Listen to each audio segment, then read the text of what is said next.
Happy Friday, flower friends, and welcome back to another Friday design sesh with us. Every week, or mostly every week, we go through and we design our weekly subscription bucket to show all of the good stuff that we have in stock and the good stuff that goes out each week for our subscribers. This week we had such fun stuff in candy colors, pumped up pastel shades. We had Peonies, garden roses, Tweedia, Lisianthus, all kinds of goodies. So for the next 15 minutes or so, 10 minutes or so, follow along with us to get some really good design tips, some inspiration for palettes, for design styles, for mechanics. And as always, let us know what you'd like to see so that we can continue making content that is interesting and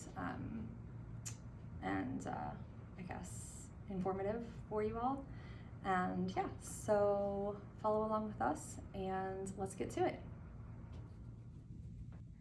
Hey, and welcome to another week and another subscription bucket. This week we're going to be designing with really bright candy colors, and we've got some peonies in there still hanging on. We've got some garden roses, all the best stuff. So let's get started. First, we're going to start with some hydrangea. We're working with a cylindrical vase with a 6-inch open. So we have 3 of our hydrangea in here, and we are going to tie them together in a loose bouquet, taking off any of these leaves that are not pretty, right? So the ones that are hanging down, the ones that are going to get in the way, remove those. Okay, and then we have nice clean stems. Take a piece of raffia wire or any kind of wire that you have, or tape works as well. We're gonna round our stems and make a little miniature bouquet with, oops, lost a little piece. Miniature bouquet with our hydrangea. Twist it off like a bag of bread, like a twist die, and then we're going to measure to the bottom of our vase. We're going to even them out and pop them in so that they cover the outside of the vase, like so. Next, we're going to add some greenery. This week we have some Eucalyptus Parvifolia. We call it Parvi here. And we're going to go in between our hydrangea. Give the arrangement a little bit of a spread so it comes out a little bit more from the sides of our vase. You can cut this down into smaller pieces, which I'm going to do here. So we have one piece on the top that we're going to use, and then you can still use the piece on the bottom. So we're right in between, like so.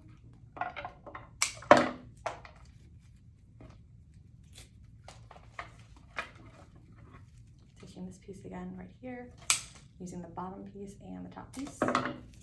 Get as much bang for your buck as you can with each stem.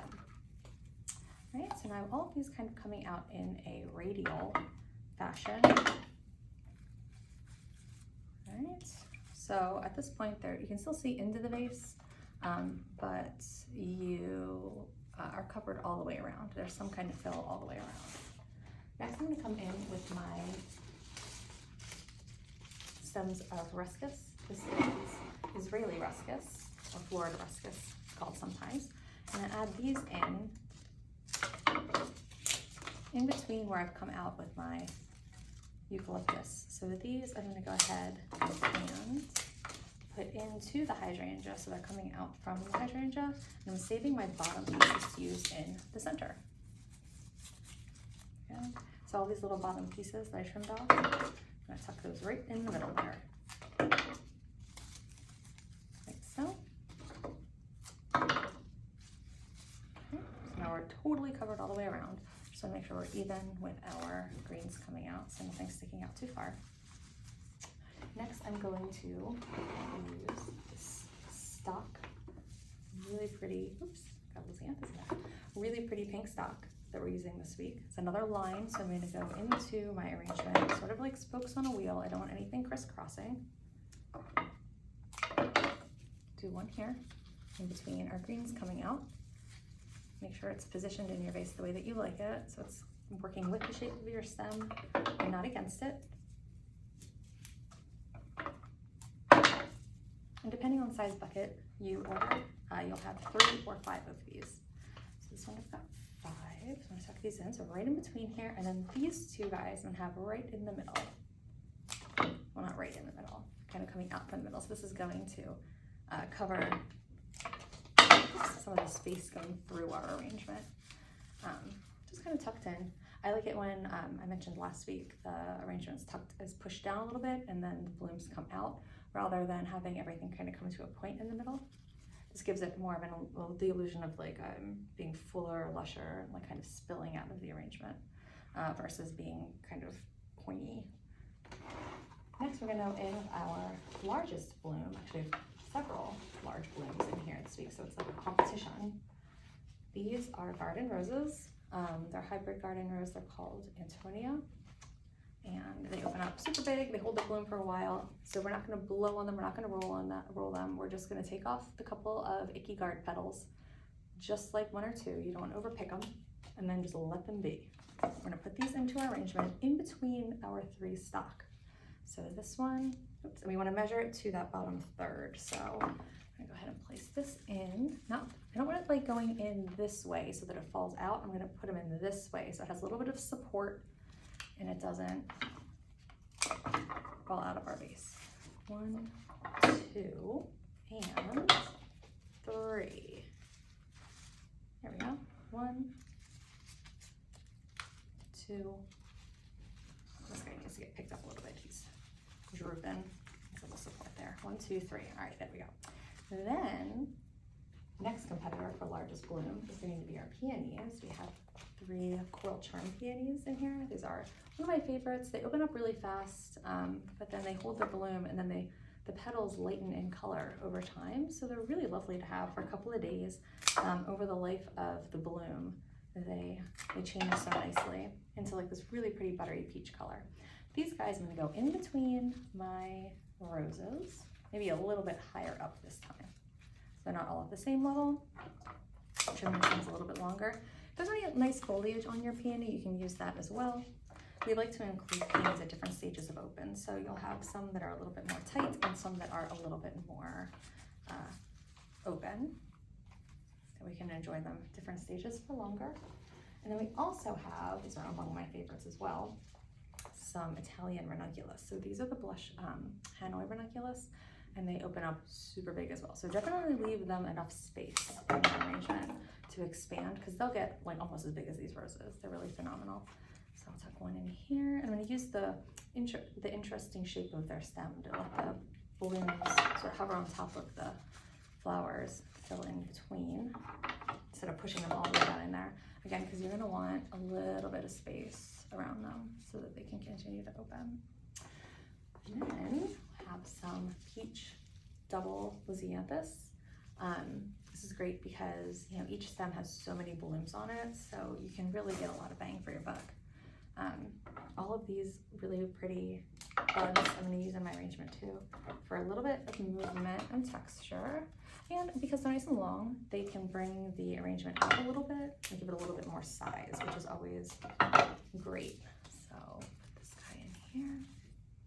And we're trying to get some layering going on, so I don't want everything at the same level. So I want some of my guys poking out a little bit, floating on top, and then I want some of them a little more tucked in. So you get that visual texture of seeing some of the blooms through the other blooms.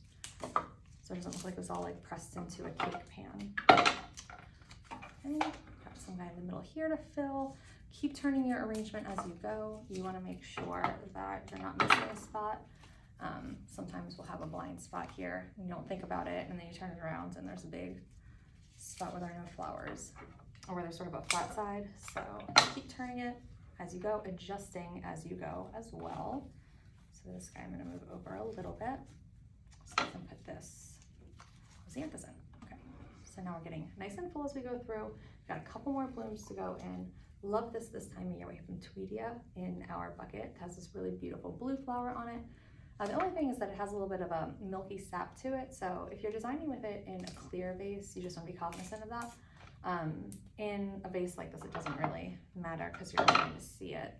There we go. Tuck these guys in, and even though they are kind of bunchy at the end, they do have sort of a linear shape to them, so you can use these to break out from the other flowers as well if you want to get a little bit more size in your arrangement.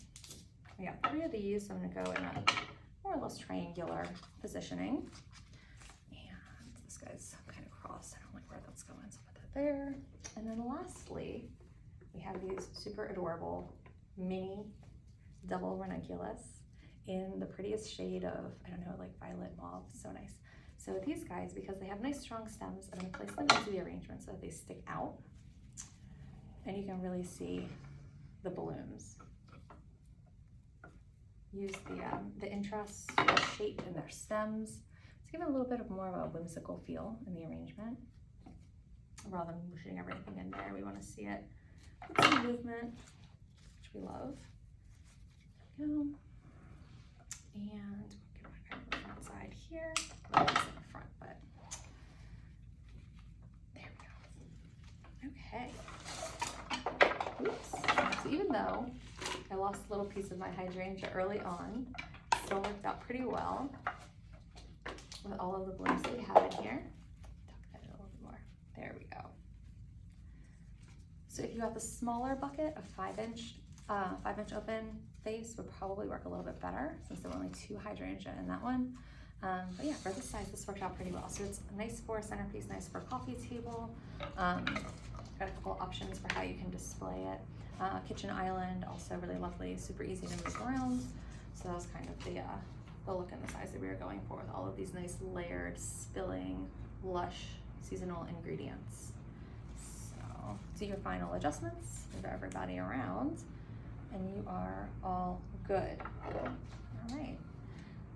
So this one was pretty simple. If there's something in particular that you're interested in or that you want to see, let us know, because we would love to try out some new flowers, some just different design techniques.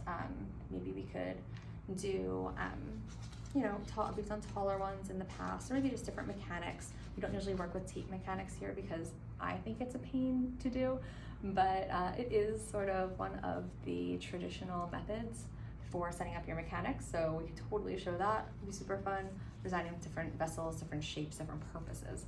So let us know in the comments if there's something that you would like to see, or a flower in particular that you would like to see, because we love to hear about it. And as always, follow us along with us on social media, on our Instagram, Flowers and Fancies. Check out our website for some more inspiration. Come back here each week for some additional design information, and to put together the components of the bucket, or just to see what cool blooms we're adding in this week. Get a new palette inspiration. It's always fun. So yeah, so let us know in the comments, follow, and give us a shout, say hi. And then until next week, with some new blooms and some new vases, next Friday, we'll see you then, and happy designing.